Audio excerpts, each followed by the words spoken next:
So I worked for the FBI for over 20 years, and for most of my career I was involved in white-collar crime.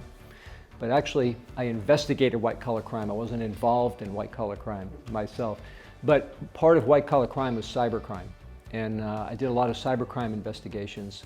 And mostly it was focused on responding to incidents that had already occurred. So now we'd like to talk to people about preventing cybercrime from occurring. Because once it happens, it's too late to prevent it. Money gets taken. It's very difficult for money to be retrieved. So ransomware is a huge issue today with businesses. It locks up files, it locks up entire computers. Sometimes businesses can't operate unless they pay a ransom to the people who sent the malware to the company. Now if that happens, that could put them out of business, at least temporarily, and that's a big problem.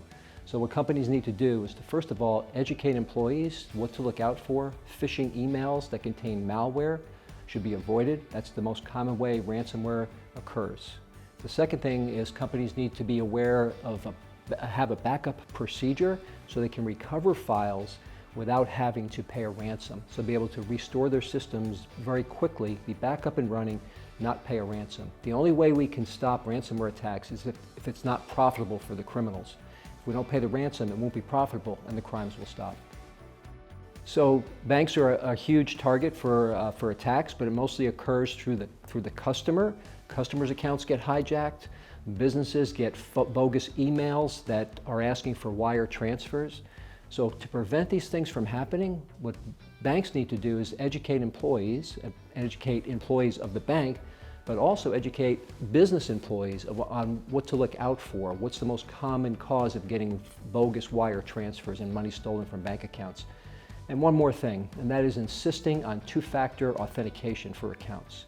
It's imperative that because passwords are generally not good enough, even if they're strong, they can be hacked by criminals, they can get them from other places, and when accounts get breached, that's what leads to losses of money. If you use multi-factor or two-factor authentication, if all customers use this, it would stop a lot of cybercrime where money is taken from banks.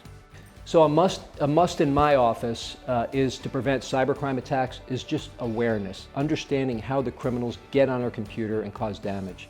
And so you have to also remember that the criminals evolve in their techniques. So you have to know not only what they do now, but what they might be doing.